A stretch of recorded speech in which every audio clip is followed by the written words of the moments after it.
Assalamualaikum warahmatullahi wabarakatuh. Semoga semua kebaikan terlimpah kepada kita semua. Amin ya rabbal alamin. Dikisahkan ada kawan Abu Nawas yang hidup dalam kemiskinan. Rumahnya sempit dan gelap, bahkan tak ada selembar tikar pun di dalamnya. Terkadang sehari ia makan dan sehari ia puasa. Itu dikarenakan ia nggak punya makanan. Dan ketika musim dingin tiba, Abu Nawas main ke rumah kawannya itu.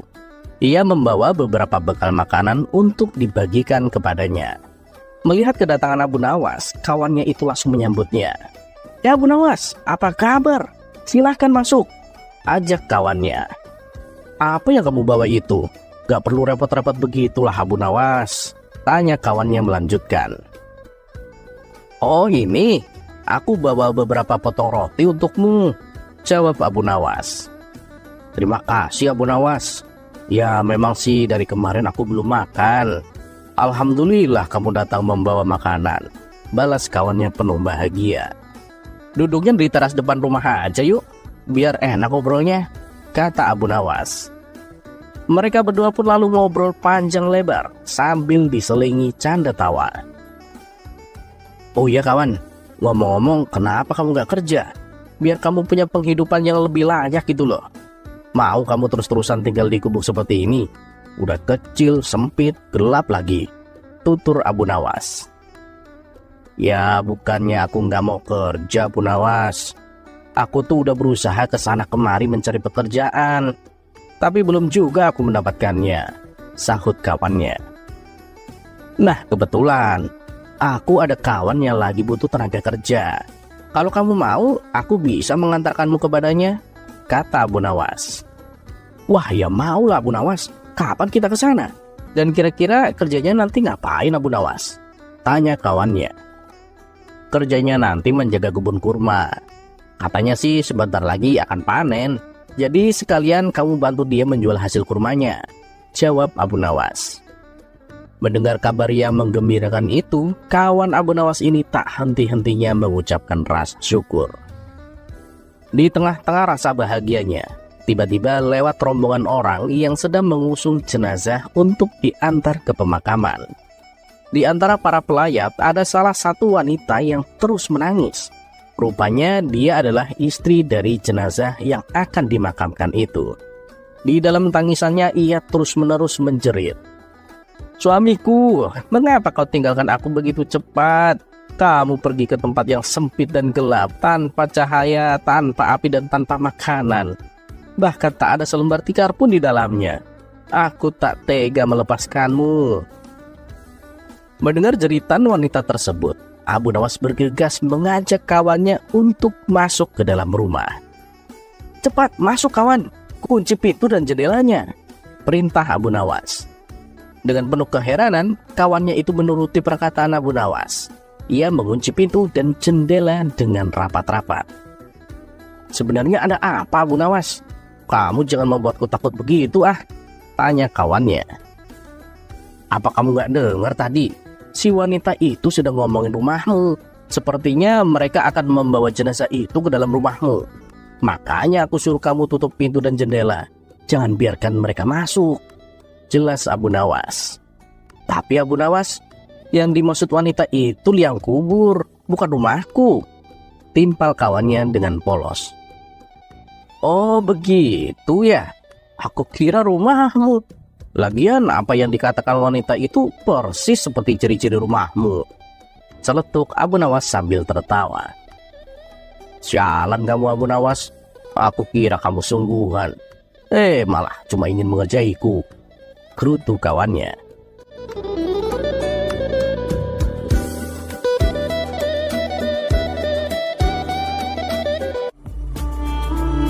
Kisah selanjutnya.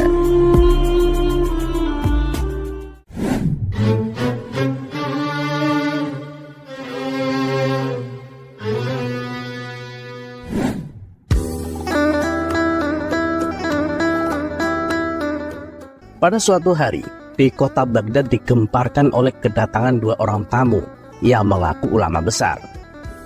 Mereka berdua adalah Syekh Wahab dan Syekh Qadir.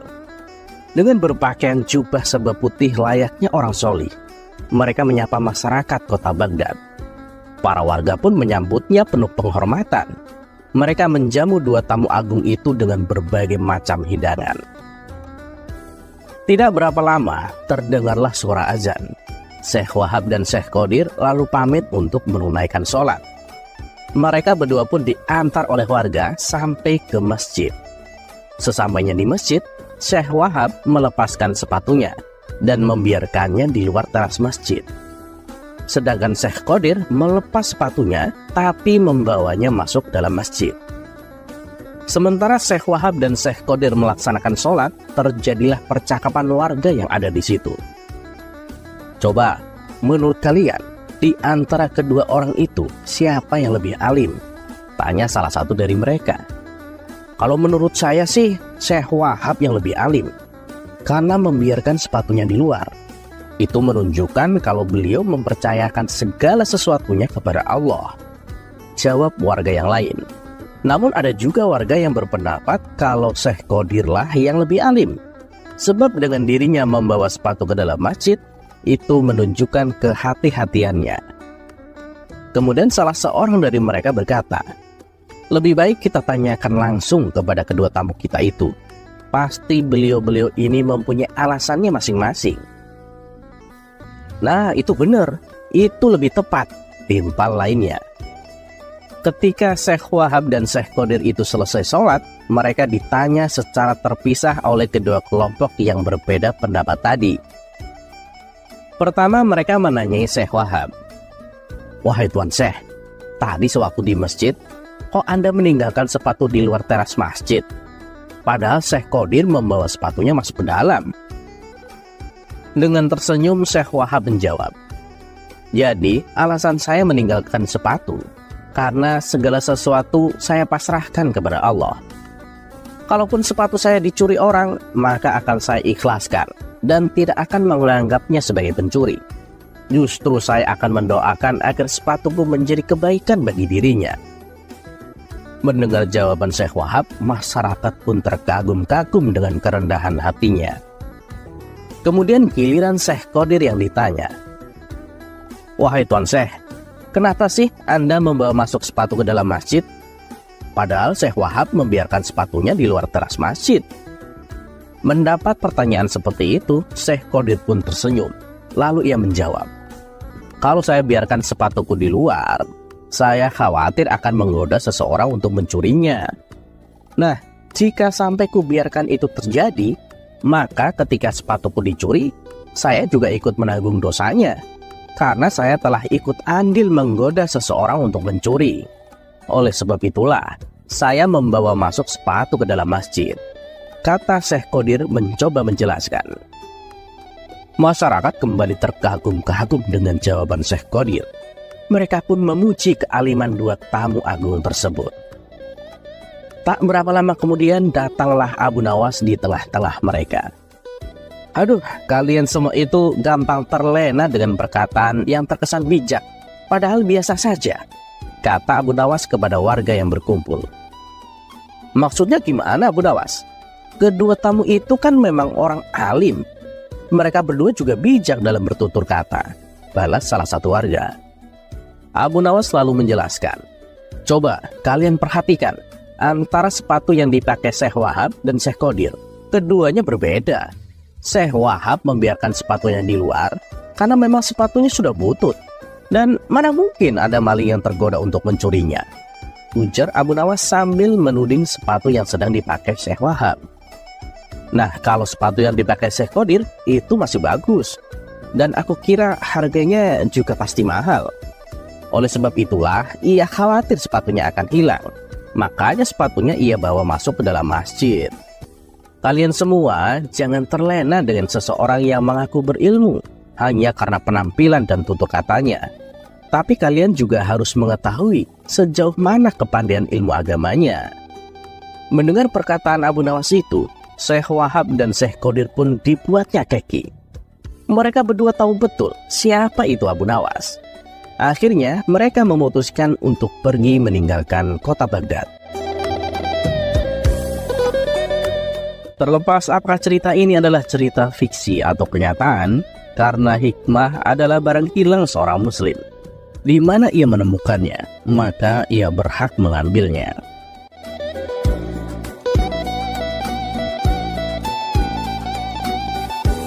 Dan satu yang harus selalu kita tahu, bahwa Allah Subhanahu wa Ta'ala tidak pernah menjanjikan bahwa langit itu selalu biru, bunga selalu mekar, dan mentari selalu bersinar.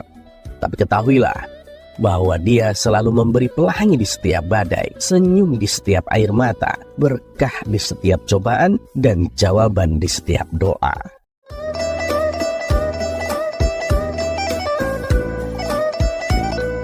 Dan seperti biasa, terima kasih. Wassalamualaikum warahmatullahi wabarakatuh.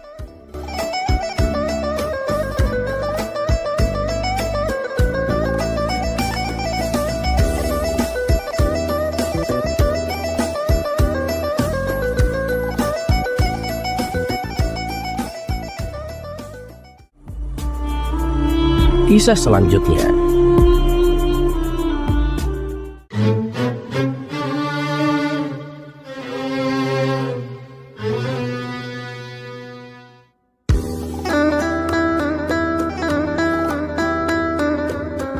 Di majelis tempat Abu Nawas biasa mengajar, di hadapan anak-anak didiknya, Abu Nawas membacakan sebuah buku yang menurutnya isinya sangat menarik. Tapi entah kenapa, murid-muridnya itu banyak yang tertidur. Dan Abu Nawas juga membiarkannya, karena mengira mungkin mereka yang tertidur itu lelah karena cuaca siang itu yang begitu panas. Dan ketika jam pelajaran telah selesai, Abu Nawas pun segera membangunkan mereka.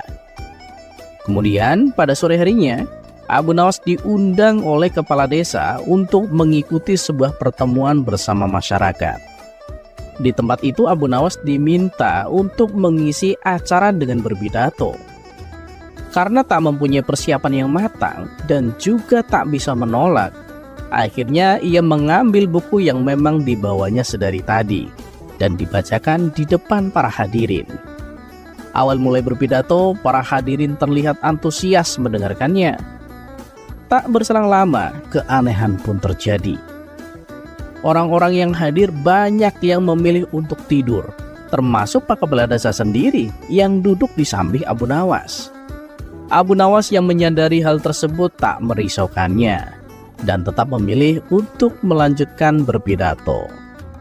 Singkat cerita, pertemuan pun berakhir dan Abu Nawas langsung pulang ke rumah. Setibanya di rumah, ia mendapati istrinya sedang marah-marah. Pasalnya, anak satu-satunya menangis dengan sangat keras dan tak bisa dihentikan. Istrinya yang sabar itu pun mulai kesal dengan ulah anaknya ini. Kemudian ia berkata kepada Abu Nawas, "Aku gak habis pikir sama anak kita ini. Sebenarnya apa yang sedang menimpanya? Dari tadi kok rewel menangis terus begini. Padahal aku sudah menghiburnya biar bisa tidur.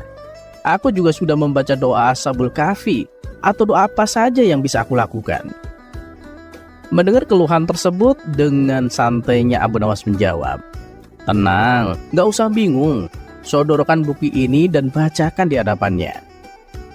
Mendengar hal itu, sontak istri Abu Nawas menjadi jengkel karena merasa dipermainkan. "Jangan bercanda kamu, aku ini sedang serius," bentak sang istri sambil membanting buku tersebut. Keadaan pun menjadi tegang. Wajah istri Abu Nawas berubah menjadi emosi. "Dengar ya, semenjak aku menikah denganmu, aku sudah banyak berkorban. Aku habiskan hidupku untuk mengurus anak. Tapi mengapa kamu menawarkan sesuatu yang justru mengolok-olok aku?" kata istrinya dengan kesal. "Istriku, aku hanya menawarkan cara yang gampang biar anak kita gak rewel lagi. Tapi perkataanmu malah melukai hatiku," balas Abu Nawas. Jawaban tersebut membuat istrinya terdiam dan menyadari akan kekeliruannya. Kemudian istrinya kembali berkata, "Baiklah, sebenarnya apa sih isi buku itu hingga kamu sangat yakin bisa menenangkan anak kita yang lagi rewel?"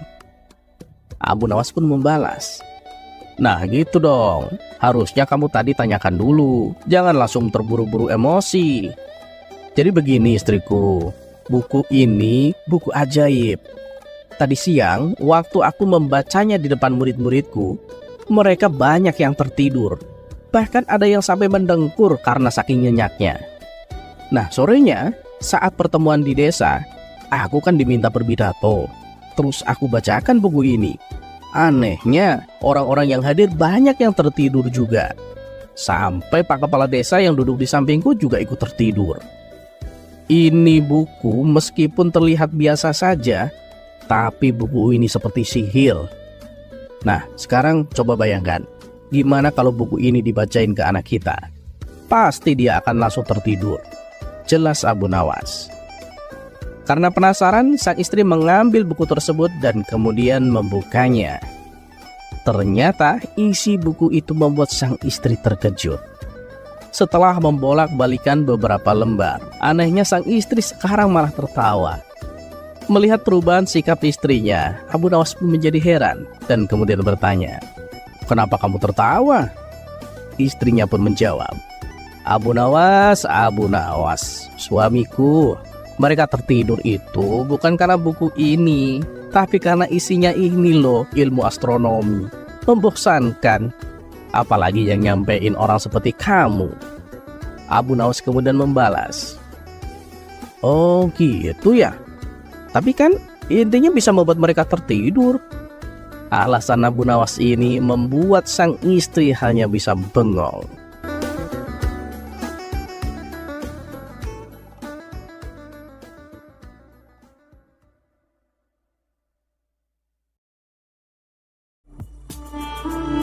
Kisah selanjutnya.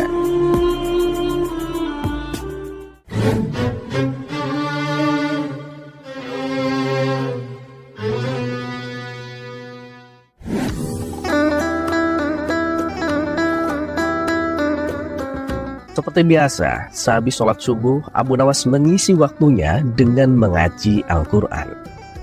Setelah matahari mulai menampakkan bentuknya, sebelum melanjutkan aktivitas, Abu Nawas duduk santai dengan minum secangkir kopi panas. Belum juga habis minuman kopinya, tiba-tiba datang beberapa pengawal kerajaan.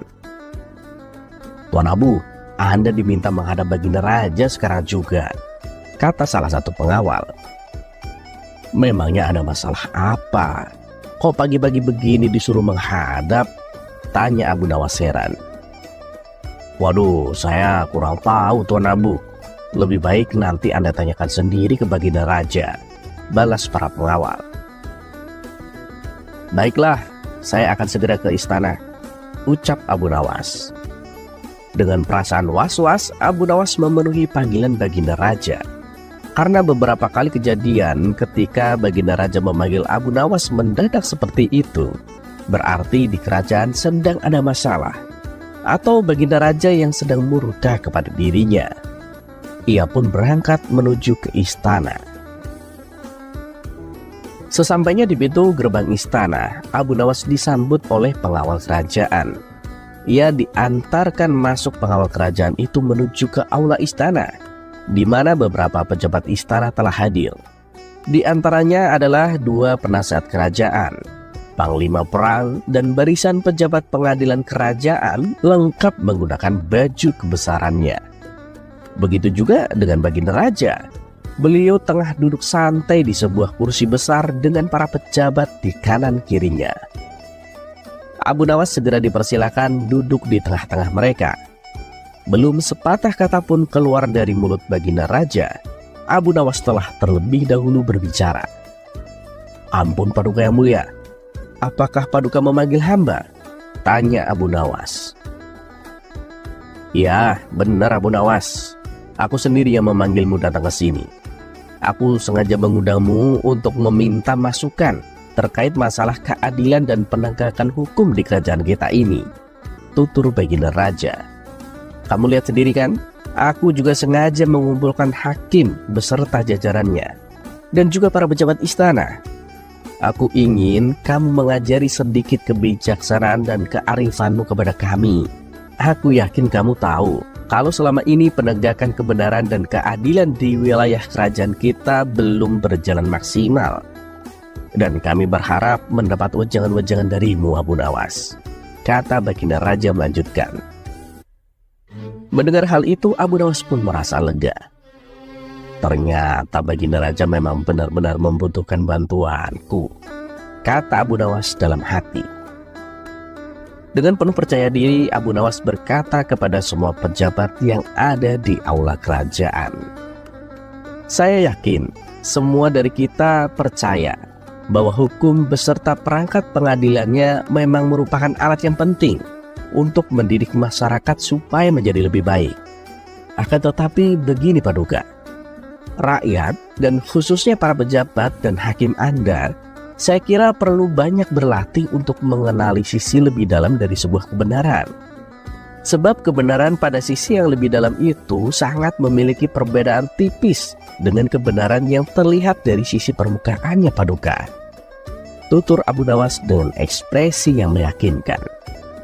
"Baiklah Abu Nawas, jika saranmu seperti itu, aku perintahkan kepadamu untuk memberikan contoh, supaya rakyat dan pejabat-pejabat istana bisa melihat dan mengenali apa itu kebenaran seperti yang kamu maksud. Dan semoga dengan caramu itu, para pejabat dan rakyat bisa menerapkan dan mengenali kebenaran tersebut," balas Baginda Raja. "Siap Paduka Yang Mulia, tapi beri saya waktu untuk bisa menunjukkan hal itu Paduka," pinta Abu Nawas. Abu Nawas pun kemudian pamit undur diri dan pulang ke rumahnya. Perlu diketahui, untuk memasuki ibu kota kerajaan terdapat jembatan besar yang dilengkapi pintu gerbang utama. Dan itu satu-satunya akses bagi warga untuk keluar masuk ibu kota kerajaan. Pada sisi kanan di bagian dalam pintu gerbang tersebut berdiri sebuah tiang gantungan besar yang berguna untuk menghukum siapa saja yang berhasil ditangkap karena membahayakan istana. Pada suatu pagi, komandan prajurit penjaga pintu gerbang beserta pasukannya sedang sibuk bersiap-siap memeriksa orang-orang yang hendak masuk ke ibu kota kerajaan. Di depan barisan warga yang telah berdiri, komandan prajurit penjaga pintu gerbang tersebut tiba-tiba berseru, "Setiap orang yang akan masuk pintu gerbang ini harus diperiksa barang-barangnya. Kalian semua akan ditanyai keperluan dan tujuannya datang ke ibu kota. Jika kalian berbohong ataupun menyembunyikan sesuatu, kalian akan dihukum gantung di tiang itu. Tapi jika kalian berkata benar, kalian akan diperbolehkan memasuki ibu kota."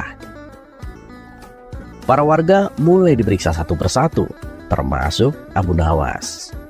Ia mulai berjalan menuju pintu gerbang. Tiba-tiba langkah Abu Nawas dihentikan oleh seorang prajurit penjaga. "Mau kemana kamu Abu Nawas? Apa keperluanmu?" tanya si prajurit. "Aku mau masuk ke ibu kota karena aku akan dihukum gantung," jawab Abu Nawas. "Ah, gak percaya aku," jawab si prajurit. "Loh, kenapa kamu gak percaya? Kalau aku terbukti berbohong, gantung saja aku," balas Abu Nawas. Sepintas ucapan Abu Nawas itu membuat si prajurit berpikir dan kemudian berkata, "Kalau aku menggantungmu karena berbohong, bukankah justru aku menjadikan pernyataan awalmu tadi menjadi suatu kebenaran?"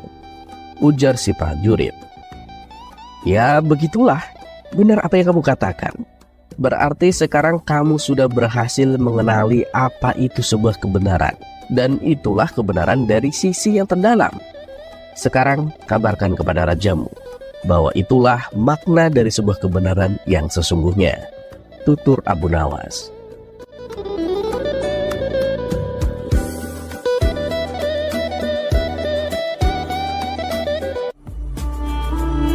Kisah selanjutnya.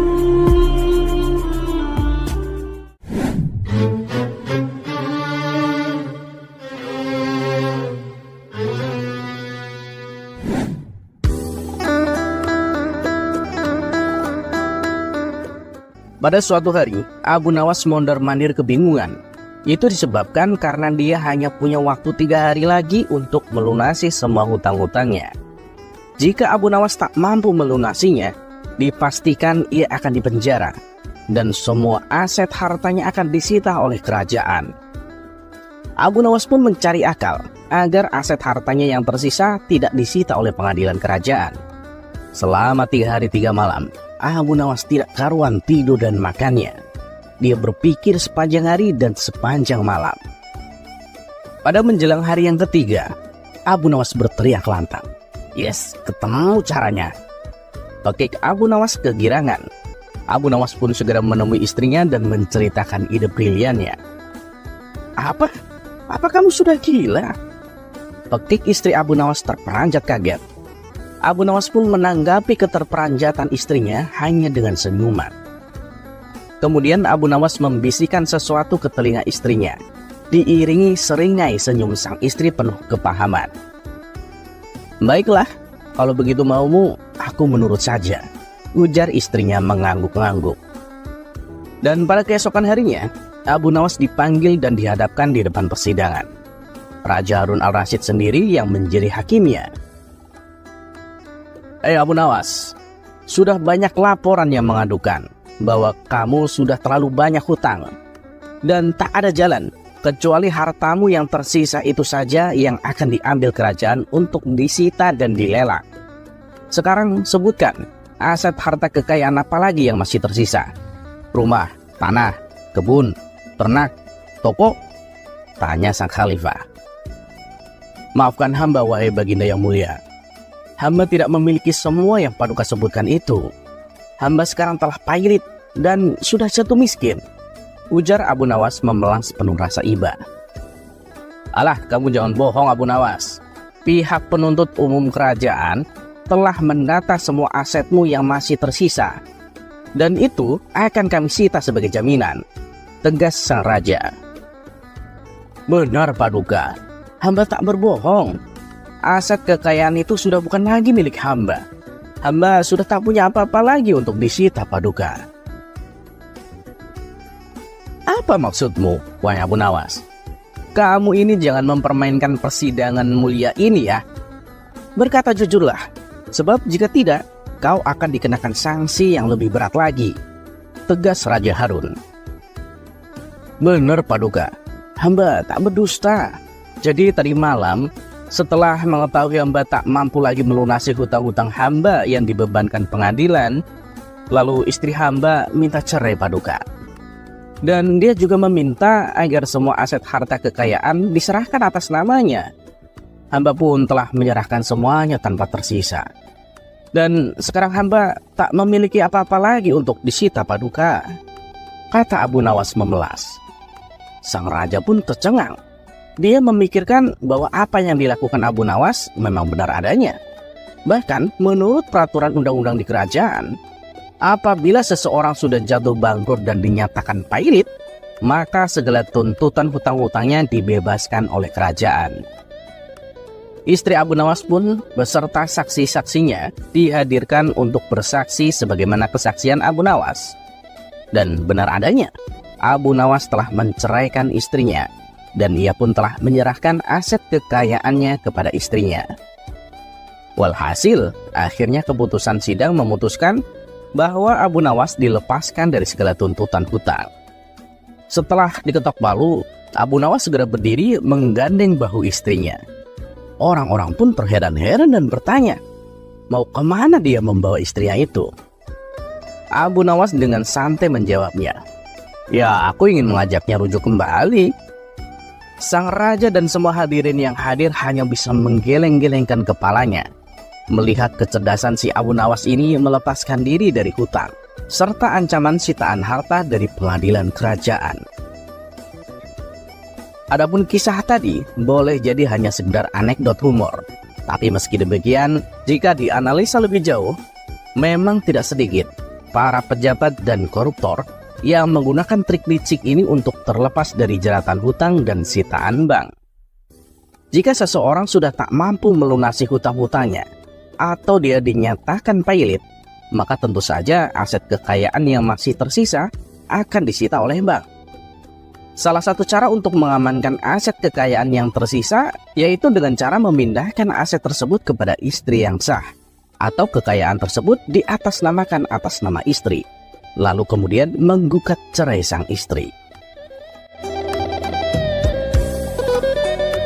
Terlepas apakah cerita ini adalah cerita fiksi atau kenyataan, karena hikmah adalah barang hilang seorang muslim. Di mana ia menemukannya, maka ia berhak mengambilnya.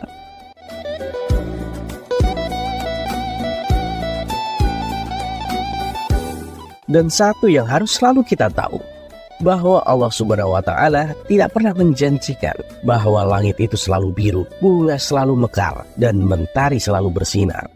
Tapi ketahuilah bahwa Dia selalu memberi pelangi di setiap badai, senyum di setiap air mata, berkah di setiap cobaan, dan jawaban di setiap doa.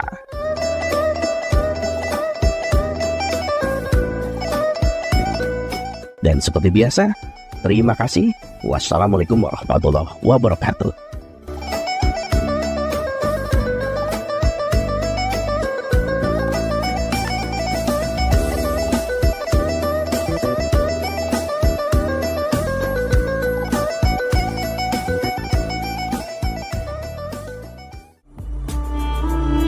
Kisah selanjutnya.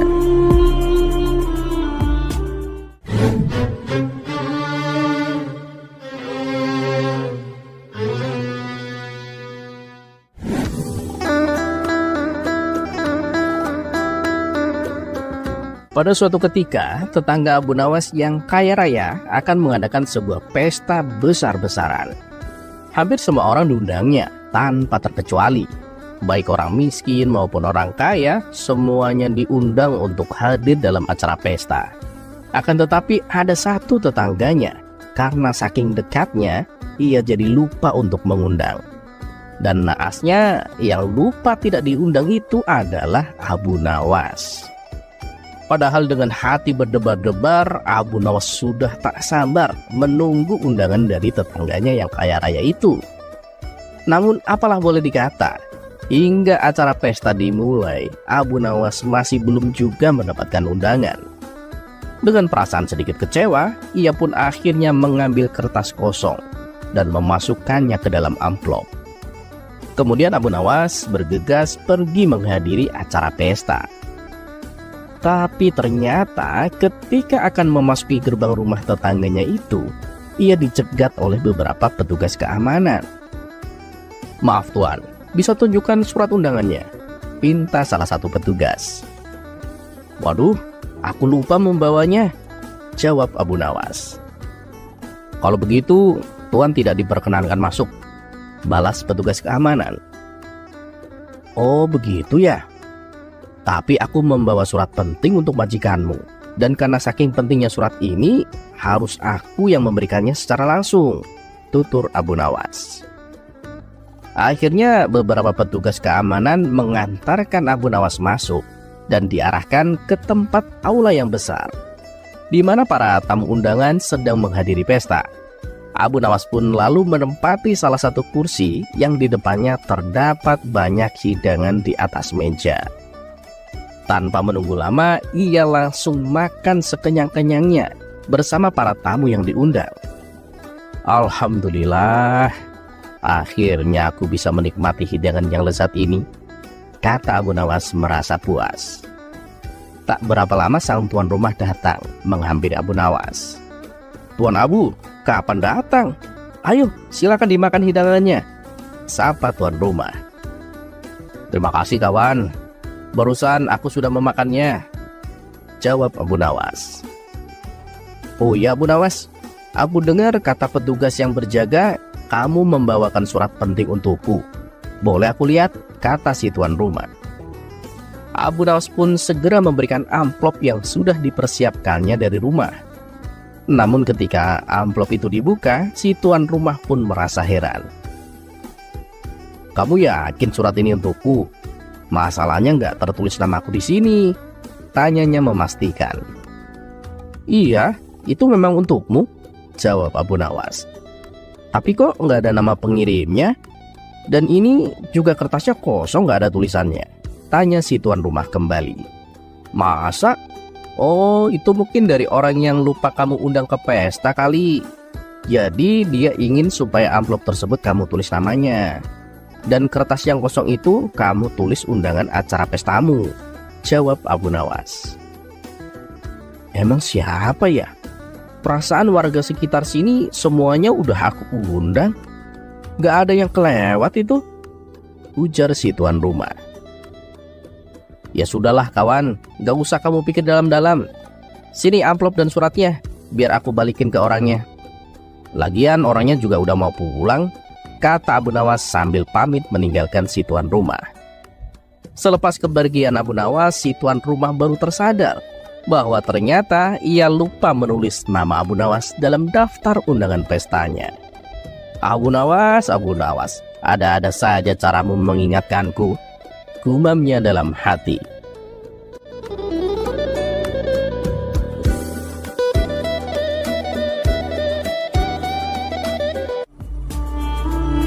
Kisah selanjutnya.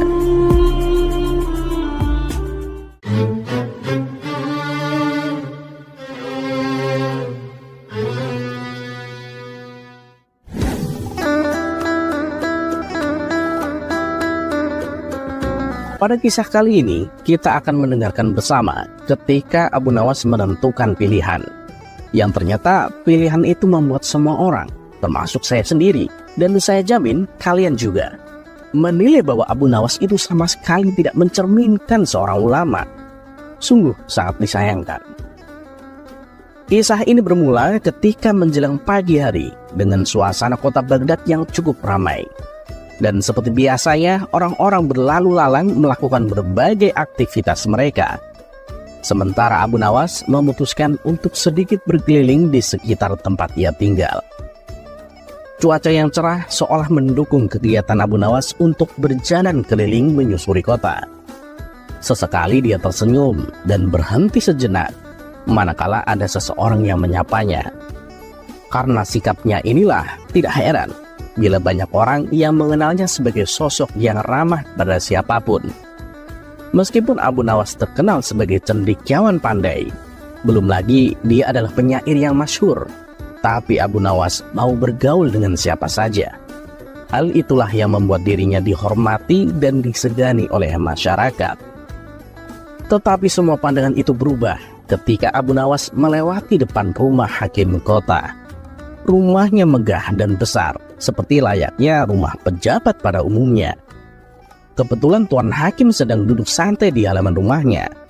Hakim kota ini terkenal pandai dan sangat bijak dalam memutuskan persoalan. Bisa dikatakan dialah satu-satunya hakim cendekiawan di kota Baghdad.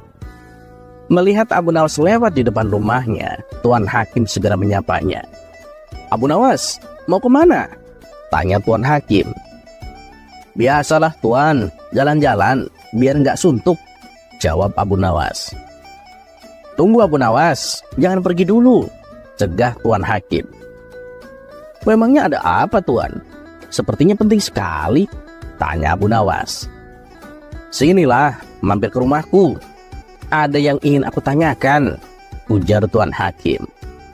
Abu Nawas lalu diajaknya masuk dan dipersilakan duduk di ruang tamu. Karena tidak terbiasa duduk di kursi yang empuk dan mewah, membuat Abu Nawas agak canggung. Hakim kota itu pun lalu mulai mengutarakan pikirannya kepada Abu Nawas. "Abu Nawas, heran saya. Kok akhir-akhir ini banyak sekali kejadian yang membuat gaduh di masyarakat. Seandainya manusia mau mematuhi hukum dan etika, pastilah dunia ini menjadi aman dan tentram." Mendengar ucapan Tuan Hakim, Abu Nawas buru-buru membantahnya. "Bukan begitu Tuan Hakim, bukan manusia yang harus mematuhi hukum, tapi sebaliknya, justru hukumlah yang harus menyesuaikan kemanusiaan." Hakim kota mencoba berkelit untuk membenarkan pendapatnya. Ia ingin menguji kecerdasan Abu Nawas dengan mengajaknya adu argumentasi. "Begini saja Abu Nawas, Anda kan terkenal sebagai cendekiawan nih. Seandainya Anda disuruh memilih antara kekayaan atau kebijaksanaan, Anda milih yang mana?" tanya Tuan Hakim. Tanpa berpikir panjang, Abu Nawas langsung menjawabnya. "Oh ya tentu saya pilih kekayaan Tuan." Mendengar jawaban tersebut, Hakim kota menatap Abu Nawas dan tersenyum sinis, seolah Abu Nawas tidak layak disebut sebagai cendekiawan. "Sungguh sangat memalukan. Anda ini kan cendekiawan yang diakui oleh masyarakat. Tapi pilihan yang Anda tentukan sama sekali tidak mencerminkan seorang cendekiawan. Mengapa saya berkata demikian? Karena Anda lebih memilih kekayaan dibanding kebijaksanaan. Ternyata selama ini anggapan masyarakat kepada Anda itu salah. Abu Nawas, Abu Nawas, tutur Tuan Hakim dengan berkali-kali menghela nafas. Tapi anehnya, Abu Nawas terlihat santai dan malah balik bertanya, "Kalau Tuan sendiri, apa yang akan Tuan pilih? Kekayaan atau kebijaksanaan?" "Ya tentu saja aku memilih kebijaksanaan," jawab Tuan Hakim tegas. Sesaat Abu Nawas menatap Tuan Hakim dengan penuh senyuman. "Nah, terbukti bukan? Memang semua orang itu akan memilih untuk mendapatkan apa yang belum dimilikinya," ujar Abu Nawas. Abu Nawas pun menutup perbincangan mereka berdua dan pamit pergi kepada Tuan Hakim. Sementara Tuan Hakim tak bisa berkata apa-apa mendengar penuturan Abu Nawas. Wah, kalau begini memang nggak salah kalau masyarakat menganggap Abu Nawas sebagai cendekiawan yang pintar dan cerdik, gumam Tuan Hakim dalam hati.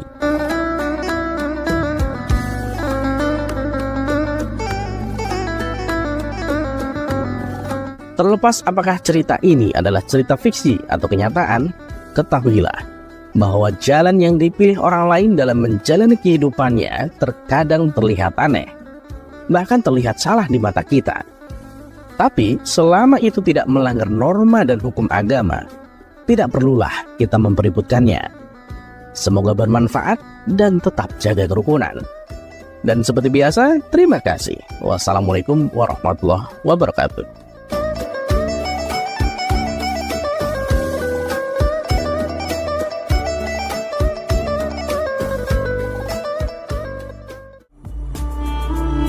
Kisah selanjutnya.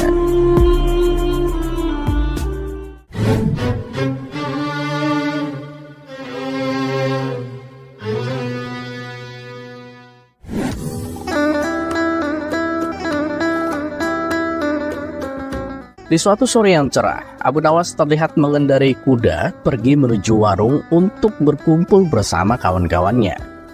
Sesampainya di sana, warung tersebut terlihat ramai, tidak seperti biasanya. Di sebelah tempat duduk kawan-kawan Abu Nawas, ada beberapa anak muda yang juga sedang berkumpul. Abu Nawas pun lalu menghampiri kawan-kawannya dan duduk bersama mereka. Sementara sekumpulan anak muda yang duduk bersebelahan itu tampak asik ngobrol, diselingi dengan canda tawa. Obrolan dan ketawa mereka yang terdengar keras agak mengganggu Abu Nawas dan kawan-kawannya. Salah satu kawan Abu Nawas lalu berkata, "Emang pemuda zaman sekarang minim sopan santun. Sudah tahu banyak orang tua di sebelahnya, tapi suaranya mereka tidak dipelankan." Abu Nawas pun membalas, "Sudahlah, namanya juga anak muda. Kita sebagai orang tua harus lebih bijak dan arif." Kawan yang lain pun juga menimpali. Nah, benar apa yang dikatakan Abu Nawas itu. Orang tua memang lebih arif daripada anak muda. Sekumpulan anak muda di sebelahnya merasa tak terima mendengar hal itu. Kemudian salah satu dari mereka berkata, "Kalian para orang tua memang lebih arif, tapi kami anak muda jauh lebih kuat daripada kalian." Kawan-kawan Abu Nawas sependapat dengan ucapan si pemuda. Memang kalau masalah fisik, anak muda lebih kuat daripada orang yang sudah tua. Tapi beda dengan Abu Nawas. Ia sama sekali tidak setuju. "Loh, kata siapa? Menurutku tua atau muda itu sama saja. Tenagaku waktu masih muda sama saja ketika sekarang aku sudah tua," sahut Abu Nawas. "Wahai Pak Tua, gimana bisa orang yang sudah tua kuatnya sama kayak anak muda? Coba buktikan ucapanmu itu," kata salah satu pemuda. "Baik, akan aku buktikan. Kamu lihat kuda yang tadi aku naiki itu. Waktu aku masih muda, aku nggak kuat mengangkatnya. Dan sekarang ketika aku sudah tua begini, aku juga masih nggak kuat mengangkatnya," jawab Abu Nawas. "Kalau kamu nggak percaya, coba angkat kudaku itu. Pasti tenagamu tidak kuat seperti aku," lanjut Abu Nawas. Mendengar itu, kawan-kawan Abu Nawas pun tertawa terpingkal-pingkal. Adapun si pemuda berlalu meninggalkan Abu Nawas dengan menahan rasa malu.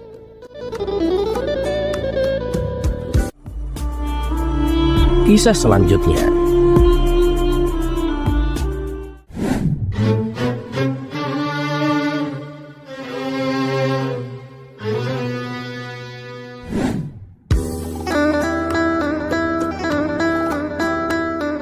Pada suatu hari, ketika Abu Nawas sedang berada di kebun, ia melihat ada seekor kambing yang tersesat.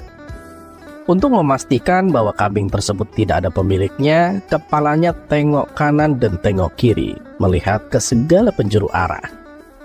Gak ada siapa-siapa di sini. Mending aku bawa pulang aja kambing ini, pikir Abu Nawas.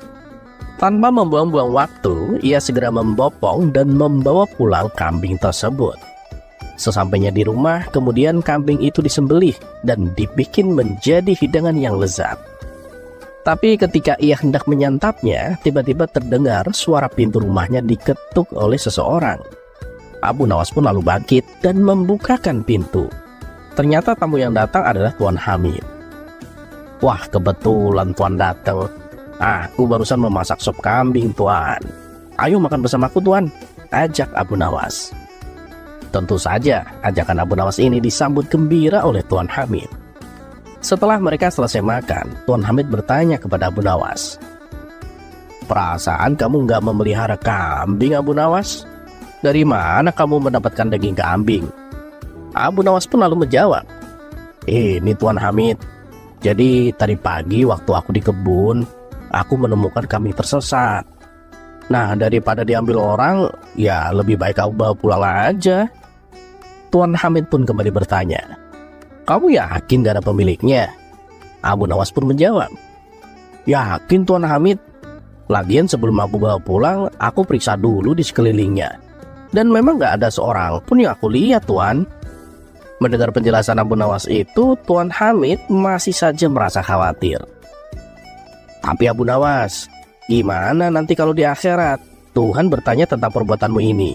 tanya Tuan Hamid. "Gampang. Tinggal bilang aja aku gak makan daging kambing," jawab Abu Nawas. "Tapi nyatanya kamu makan kambing itu kan? Gimana kalau kambing yang kamu makan ternyata ada pemiliknya? Dan nanti di akhirat kambing itu dihidupkan kembali untuk menjadi saksi?" tanya Tuan Hamid. "Loh, itu malah bagus dong, Tuan. Bila kambing itu hidup lagi, aku akan mengembalikan kepada pemiliknya.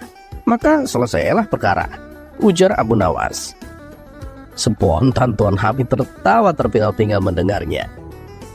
Dan beberapa hari kemudian terdengar kabar ada seorang pengembala kehilangan satu ekor kambingnya. Kabar tersebut pun lalu oleh Tuan Hamid segera disampaikan kepada Abu Nawas. "Tuh kan, apa aku bilang, kambing tempo hari yang kamu masak ternyata ada pemiliknya," kata Tuan Hamid memberitahu. "Ah, itu soal mudah. Tinggal Tuan bayar aja kambingnya," balas Abu Nawas. "Loh, kenapa harus aku yang bertanggung jawab? Kamu kan yang menyembelih dan memasaknya," ujar Tuan Hamid. "Ya bener sih, tapi kita berdua kan sama-sama memakannya, Tuan. Kalau aku sampai dimasukkan ke dalam neraka karena perbuatanku ini, aku juga akan mengajak Tuan turut serta. Jadi kita berdua sama-sama masuk neraka," timpal Abu Nawas. "Dasar sialan kamu, Abu Nawas," gerutu Tuan Hamid. Akhirnya Tuan Hamid pun menemui gembala untuk membayar kambing sebagai ganti ruginya.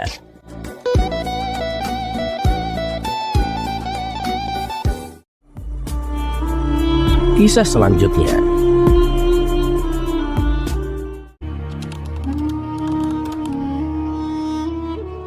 Abu Nawas memanglah bukan orang kaya raya. Lebih tepatnya, ia hanya keluarga yang sederhana. Untuk memenuhi kebutuhan pokoknya sehari-hari bisa dikatakan sangat tercukupi. Tapi kalau untuk kebutuhan mewah, Abu Nawas belum bisa terpenuhi. Ia tidak mempunyai barang mewah dan makanan mewah di rumahnya. Semua serba cukup dalam kadar yang sederhana. Namun nasib apes menimpa Abu Nawas. Tidak ada hujan, tidak ada angin. Sang istri tiba-tiba minta dibelikan kalung. Hal ini membuat Abu Nawas pusing tujuh keliling. Bagaimana mungkin bisa ia memenuhi keinginan istrinya? Untuk membeli makanan mewah saja ia tidak mampu, apalagi membelikan perhiasan kalung. "Wahai istriku, maafkanlah aku. Aku tak mungkin bisa menyanggupi keinginanmu.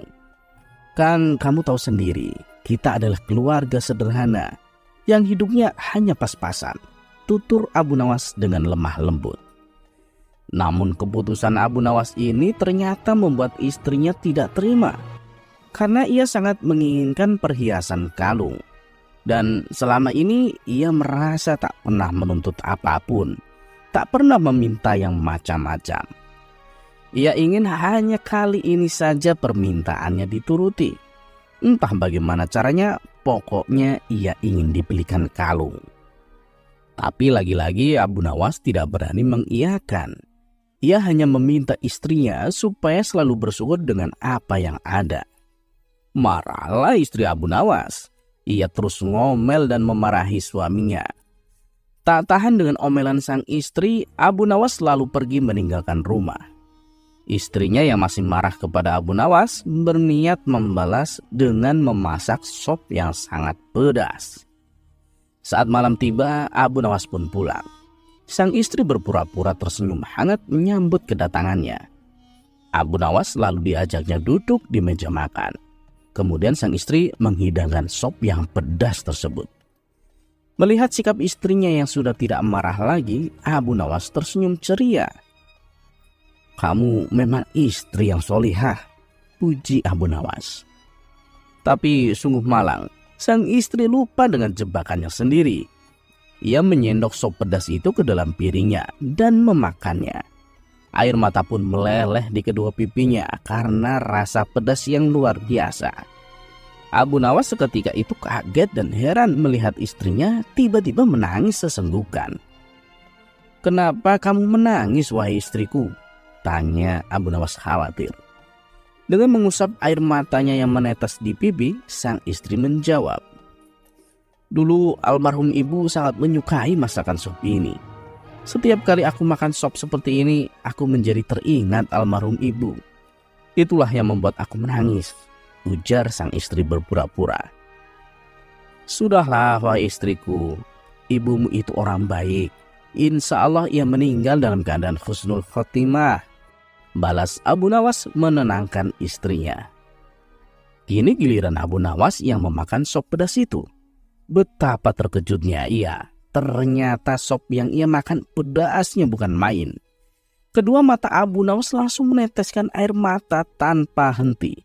Bahkan air matanya lebih banyak dari sang istri.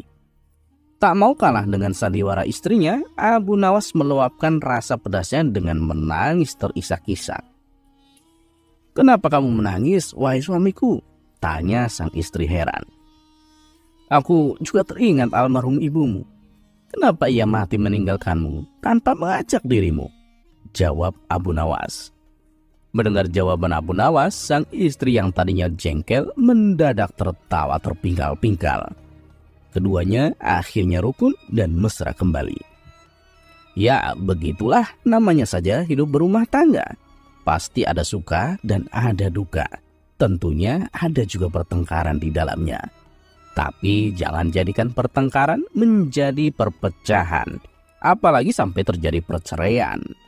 Pertengkaran hanyalah bumbu dalam berumah tangga. Karena dengan adanya pertengkaran, kita bisa merasakan betapa nikmatnya kemesraan. Kisah selanjutnya.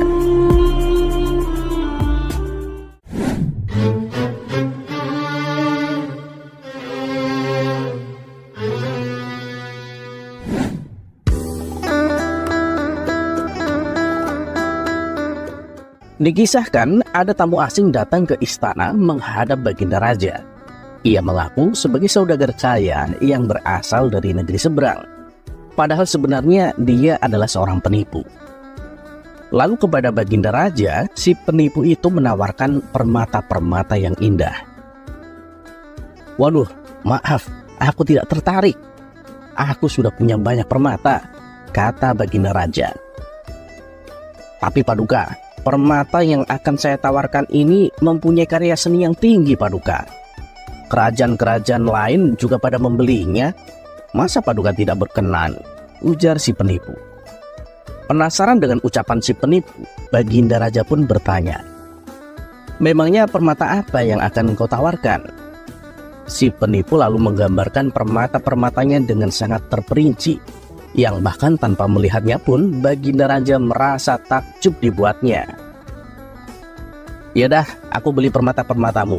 Mana, dibawa nggak?" tanya Baginda Raja. "Maaf Paduka, karena ini kan bukan permata sembarangan. Saya nggak berani membawanya sembarangan Paduka. Tapi karena Paduka sudah berniat membelinya, besok saya akan bawa permatanya ke sini," tutur si penipu. Ia lalu meminta kepada Baginda Raja supaya dibayar di muka sebagai tanda jadi, dengan alasan agar permatanya tidak ditawar oleh kerajaan lain. Entah kenapa, Baginda Raja dengan mudahnya percaya kepada si penipu itu. Kemudian Baginda Raja menyuruh bendahara kerajaan memberikan uang sejumlah 50.000 dinar kepada si penipu. "Oh iya Paduka, selain jualan permata, saya juga menjual obat ajaib Paduka. Barangkali Paduka berminat," kata si penipu. "Obat ajaib? Apa manfaatnya?" tanya Baginda Raja penasaran. "Obat ini saya dapatkan jauh dari India Paduka. Nah, manfaatnya bisa membuat Paduka perkasa. Tenaga Paduka akan terasa kembali muda. Bayangkan saja Paduka, orang yang usianya sudah 60 tahun, kalau minum obat ini akan memperoleh kejantanannya seperti pemuda umur 20 tahun, tutur si penipu meyakinkan. Dan untuk kedua kalinya, Baginda Raja termakan rayuannya. Ia membeli obat tersebut dengan harga yang sangat mahal. Si penipu lalu pamit pulang dan berjanji akan membawakan permata serta obat ajaib yang telah ia janjikan. Namun setelah seminggu berlalu, si penipu tak kunjung datang. Bahkan sampai berganti bulan masih tak terdengar kabar dari si penipu. Baginda Raja pun merasa geram dibuatnya. "Kurang ajar, beraninya menipuku," kata Baginda Raja penuh emosi. Hingga pada suatu hari, saat Abu Nawas duduk dengan para menteri di istana, Baginda Raja mendengar obrolan mereka menyebut nama si penipu. "Memang kalian kenal dengan orang itu?" tanya Baginda Raja. "Iya Paduka, kami mengenalnya. Dia itu penipu yang sangat licik Paduka," jawab mereka. "Bener, aku juga telah ditipunya. Coba kalau kalian bisa menangkapnya, aku akan beri hadiah uang lebih banyak dari yang aku berikan kepada si penipu itu. Dan akan aku perintahkan untuk memenggal kepalanya, terus digantung di pintu gerbang. Untuk pelajaran biar nggak ada lagi penipu masuk ke kota Baghdad," kata Baginda Raja. Mendengar hal itu, Abu Nawas malah tertawa terpingkal-pingkal. "Wahai Paduka yang mulia, cerita Paduka dengan penipu itu sangat mirip dengan dongeng antara ayam jantan dan wanita tua," celetuk Abu Nawas. "Yang gimana ceritanya Abu Nawas? Coba kau ceritakan. Aku ingin mendengarnya," pinta Baginda Raja. "Ceritanya begini Paduka. Ada kucing liar menerkam ayam jantan milik wanita tua. Ia kemudian berlari mengejar kucing itu sambil berteriak, 'Tolong, kucing itu mencuri 1 kintal ayam jantanku.' Nah, mendengar teriakannya itu, si kucing pun berhenti. Lalu dengan kesal kucing itu berkata kepada wanita tua, 'Bohong kamu, ayam jantan ini tak seberat yang kau katakan.'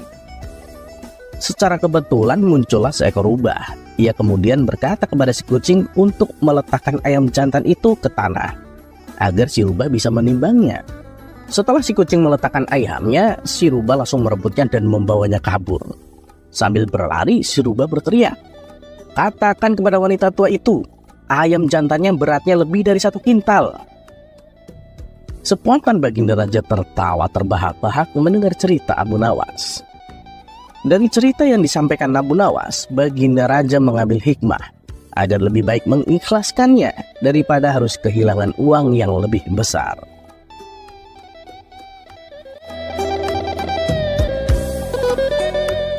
Terlepas cerita ini adalah cerita fiksi atau kenyataan, sebagai orang yang beriman, kita harus mampu menimbang dalam segala keputusan tentang manfaat dan mudaratnya. Semoga bermanfaat dan seperti biasa, terima kasih. Wassalamualaikum warahmatullahi wabarakatuh.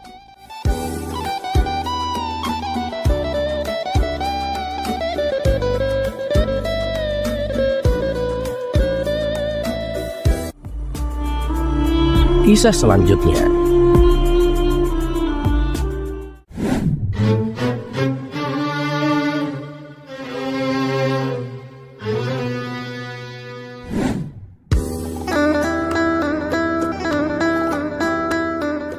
Pada suatu malam, Raja Harun Ar-Rasyid duduk di singgasana kerajaannya sambil menatap langit malam yang begitu indah. Tiba-tiba terlintas dalam pikirannya untuk memiliki sebuah bintang sebagai hiasan istananya.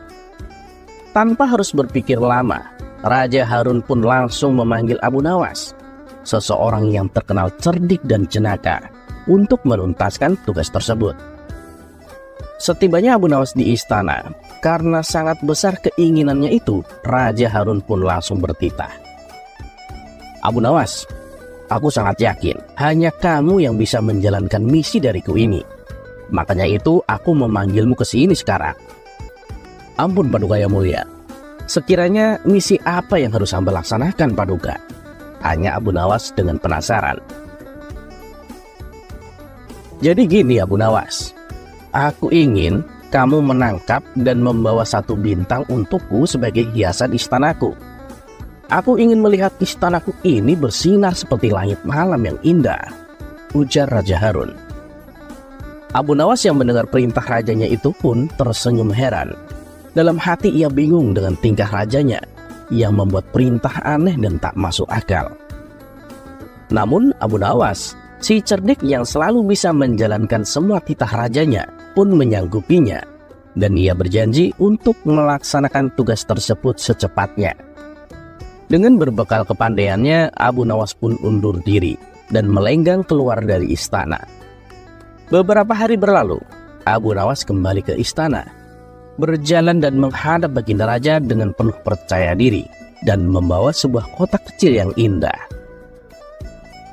Raja Harun yang memang dari hari-hari kemarin menunggu kabar sebuah bintang dari Abu Nawas langsung bertanya, Abu Nawas, gimana misi yang aku berikan padamu?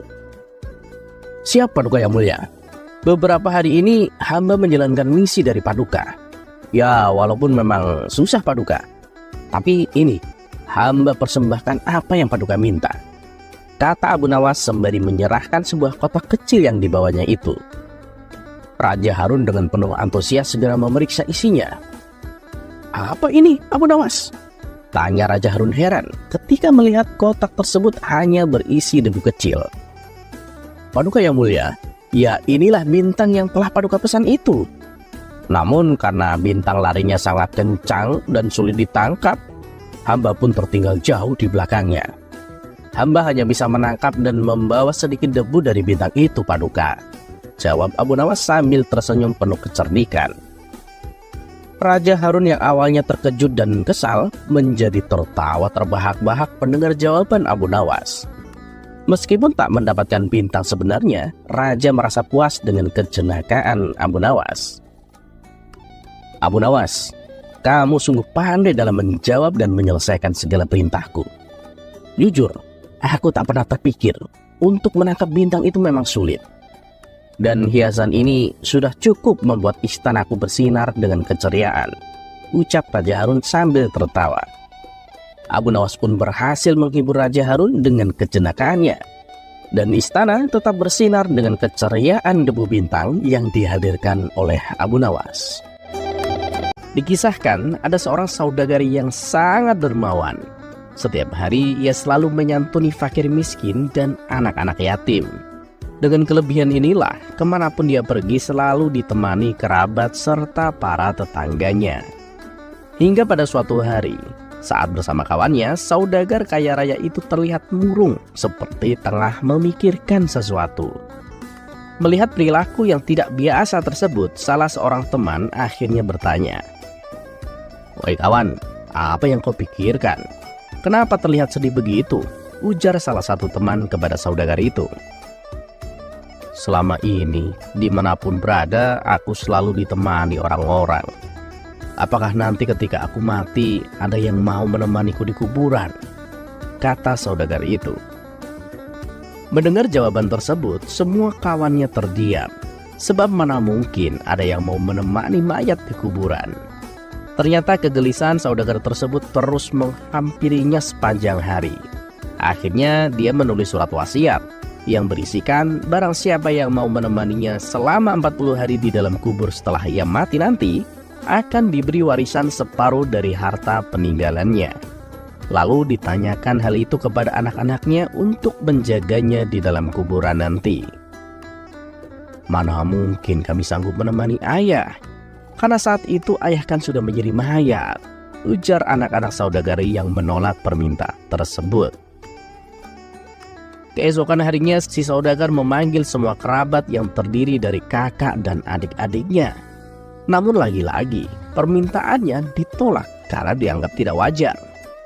Mana ada orang yang sanggup melakukan itu, walaupun akan mendapat setengah dari hartamu, kata para kerabatnya menjelaskan. Dengan perasaan sedih, saudagar tersebut memerintah ajudannya untuk mengadakan sayembara ke seantero negeri, yang berisikan barang siapa yang mau menemaninya selama 40 hari di dalam kubur saat ia meninggal, maka akan diberi setengah harta dari kekayaannya. Tidak lama setelah sayembara itu diumumkan, sang saudagar pun meninggal dunia. Kuburannya dihias megah dengan segala perlengkapan. Di saat bersamaan, Abu Nawas mendengar sayembara itu.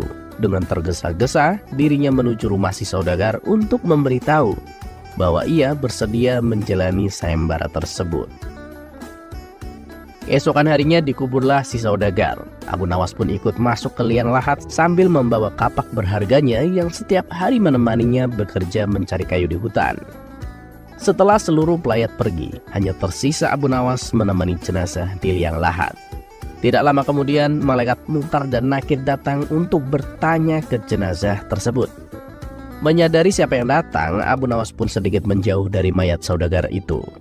Dalam hati, Abu Nawas berpikir, sudah tiba saatnya mayat untuk diinterogasi.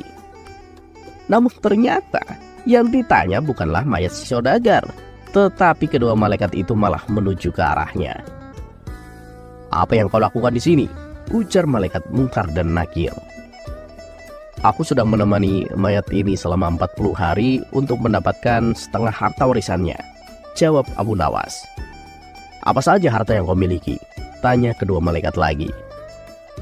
"Hartaku hanya kapak ini," jawab Abu Nawas. Ternyata kedua malaikat itu terus bertanya sampai pada pertanyaan, "Di mana kamu mendapatkannya?" "Aku membelinya," jelas Abu Nawas. Dari sanalah setiap hari Abu Nawas ditanya seputar kapak dan pekerjaannya. Hingga di hari ke-40, kedua malaikat itu datang kembali dan masih bertanya seputar kapak tersebut. Tapi sebelum menjawab, Abu Nawas sudah membuka pintu kubur itu. Di luar ternyata sudah ada banyak kerabat saudagar tersebut. Abu Nawas pun berlari sambil berteriak dan berkata, "Ambil aja semua harta warisannya, aku sudah tidak menginginkannya." Mereka semua heran atas sikap Abu Nawas. Padahal sudah genap 40 hari Abu Nawas menjalankan sayembara, tapi malah tidak mau menerima hadiahnya. Dan sesampainya di rumah, Abu Nawas berkata kepada istrinya, "Aku sudah tidak menginginkan harta apapun dari mayat itu." "Kenapa kamu tolak? Padahal kan kamu sudah menyelesaikan tugas dan itu menjadi hakmu," ujar sang istri. Abu Nawas pun menceritakan pengalamannya di dalam kubur yang bertemu malaikat Munkar dan Nakir yang terus-menerus bertanya seputar kapaknya selama 40 hari. Padahal itu hanyalah sebuah kapak. Terus bagaimana kalau aku menerima setengah dari hartanya? Berapa pertanyaan dan berapa lama nanti aku ditanya? Tutur Abu Nawas.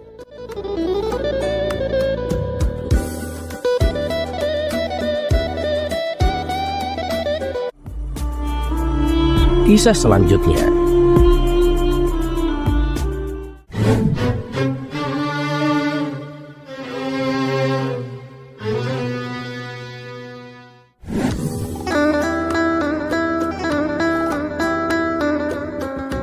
Pada suatu hari, Abu Nawas sedang duduk-duduk bersantai menikmati secangkir teh di teras rumahnya. Tidak lama kemudian lewatlah serombongan prajurit kerajaan dengan seorang komandannya. Melihat Abu Nawas yang sedang duduk bersantai, sang komandan pun berhenti bermaksud menemui Abu Nawas untuk menanyakan sesuatu. "Wahai tuan, apakah di sini ada tempat untuk bersenang-senang?" Komandan itu rupanya tidak mengetahui bahwa yang ditanya adalah Abu Nawas, orang yang cukup terkenal karena kecerdasannya dan kedekatannya dengan Baginda Raja. dan sekaligus menjadi penasehat kerajaan. "Oh, pasti ada komandan di sebelah sana," jawab Abu Nawas. "Coba tunjukkan bagaimana aku untuk bisa sampai ke sana?" tanya salah seorang prajurit dengan nada tinggi dan tidak menghargai. "Kalian pergilah ke arah sana, terus lurus, gak usah belok-belok. Nah, nanti di sana kalian akan menemui tempat untuk bersenang-senang," jawab Abu Nawas. Rombongan tentara kerajaan itu akhirnya pergi tanpa mengucapkan terima kasih ataupun permisi menuju tempat yang sudah ditunjukkan oleh Abu Nawas. Setelah beberapa saat, kagetlah mereka semua karena tempat yang mereka temukan bukanlah tempat untuk bersenang-senang, melainkan sebuah komplek kuburan yang sangat luas. Hal ini tentu saja membuat para tentara marah karena merasa telah dipermainkan oleh Abu Nawas. Mereka pun kembali ke tempat Abu Nawas dan menemuinya. "Woi tuan, berani sekali kau membohongi kami," tanya sang komandan dengan geram. "Memangnya siapa kamu ini? Berani sekali membohongi kami," sahut seorang prajurit lainnya. "Aku ini hanya seorang abdi," jawab Abu Nawas. Komandan dan para prajurit tambah geram dan marah. "Prajurit, tangkap dia," perintah komandan. "Kamu akan aku bawa ke panglima kami untuk diberi hukuman atas perbuatan bohongmu," kata sang komandan. Abu Nawas pun ditangkap dan dihadapkan ke panglima mereka. "Wahai panglima, kami telah menangkap seorang pembohong yang berani membohongi pasukan kerajaan," kata sang komandan. "Lancang benar si tuan ini, sudah berani berbohong pada pasukan kerajaan," lanjut si komandan. Mengetahui orang yang dihadapkan adalah Abu Nawas, sang panglima bersikap biasa saja. Malah ia bahkan memerintahkan kepada prajurit untuk melepaskan borgol yang ada pada tangan Abu Nawas. Komandan dan para prajurit terkejut dan sangat heran. Ada apa gerangan ini? Setelah itu panglima pun mendekati Abu Nawas dan berkata, "Tuan Abu, maafkanlah perbuatan anak buahku di sini. Ini semua karena ketidaktahuan mereka," kata sang panglima dengan sangat lembut. Mereka berdua memang sudah saling mengenal satu sama lain karena seringkali bertemu ketika Baginda Raja mengundang Abu Nawas ke istana. Betapa terkejutnya sang komandan dan para prajurit mendengar permintaan maaf panglimanya. Perasaan sombong dan congkak yang tadi menyelimuti mereka seketika berubah menjadi rasa takut. "Apa yang mereka sangkakan kepadamu, Tuan Abu?" tanya sang panglima. "Begini panglima, awalnya mereka itu memintaku untuk menunjukkan tempat bersenang-senang. Ya tentu saja aku tunjukkan kuburan, karena kuburan kan adalah tempat yang lebih baik bagi orang-orang yang taat kepada Allah Subhanahu wa Ta'ala. Di sana mereka juga mendapatkan hidangan, terbebas dari fitnah, kejahatan manusia dan makhluk lainnya. Bukankah semua itu adalah kesenangan bagi kita?" jawab Abu Nawas dengan tenangnya. Sang komandan pun segera mendekati Abu Nawas dan berkata, "Maafkan hamba Tuan Abu. Andai saja aku sudah tahu sebelumnya bahwa Tuan adalah Abu Nawas, tentu kami tidak akan berani membawa Tuan ke hadapan panglima," kata sang komandan. "Wahai komandan, bukankah aku berkata benar? Aku ini memanglah seorang abdi. Dan setiap orang adalah abdi Allah Subhanahu wa Ta'ala, termasuk kalian semuanya ini. Nah, oleh sebab itu, bersikaplah sopan pada setiap orang yang kamu temui, tanpa harus membeda-bedakan," kata Abu Nawas. "Anda benar Tuan," jawab sang komandan dengan pasrah. Komandan dan para prajurit yang telah menangkap Abu Nawas pun merasa malu. Sebagai permohonan maaf, mereka kembali mengantar Abu Nawas pulang ke rumahnya.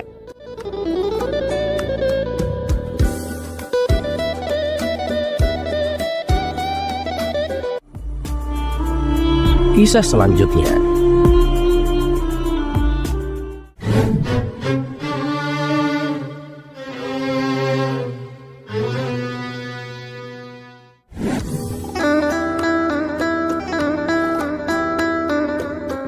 Abu Nawas terkenal sebagai sosok yang cerdas tapi lucu. Kepribadiannya itu pun tersebar ke seluruh penjuru negeri, sehingga santri-santrinya pun kian bertambah. Sayangnya tidak semua santri sepaham dengan gurunya itu. Suatu hari salah seorang santri tampak mengeluh dan menyampaikan pendapatnya secara kritis, mengkritik bahwa spiritualitas Abu Nawas perlu disesuaikan dengan perkembangan zaman. Menanggapi kritikan santrinya itu, Abu Nawas hanya tertawa. Santri yang lainnya pun ikut tertawa lepas melihat kekonyolan gurunya tersebut. Kemudian Abu Nawas mendadak diam. Seketika suasana menjadi hening. Abu Nawas menarik nafas dalam-dalam. Kemudian dengan hati-hati ia menceritakan kisah seorang santri yang bertanya kepada penjual buku. Memangnya tidak ada buku anatomi yang lebih baru? Buku-buku di sini sudah berumur 10 tahun, bahkan lebih, protes santri tersebut. Penjual buku lalu menjawab, "Dengarlah nak, tidak ada penambahan tulang apapun dalam tubuh manusia selama 10 tahun terakhir ini. Nah demikian juga, tidak ada penambahan apapun dalam kodrat manusia selama 10.000 tahun terakhir," kata si penjual buku. Mendengar cerita Abu Nawas, semua santri tampak berdiam. Suasana pun masih hening. Kemudian hal lainnya yang membuat santri Abu Nawas protes, karena seringnya sang guru membuat lelucon setiap kali ia mengajar. Hampir selalu ada gelak tawa. Hal itu rupanya juga mengganggu sebagian santri yang sangat ingin serius tentang spiritualitas dan diri mereka. "Guru ini seperti badut," kata salah seorang santri. "Oh tidak, kamu itu salah tangkap. Seorang badut kan membuat kamu menertawainya. Kalau seorang guru membuat kamu menertawai diri sendiri," ucap santri lainnya yang menyanggah. Abu Nawas yang mendengar dialog antara santrinya hanya tersenyum. Ia sama sekali tidak merasa terganggu dengan kelakuan santri-santrinya itu. "Ya sudah, begini anak-anakku. Ada hal yang perlu kalian pahami. Apakah sesuatu menjadi sungguh-sungguh benar jika tidak ada seorang pun yang menertawakannya?" Tugas Abu Nawas.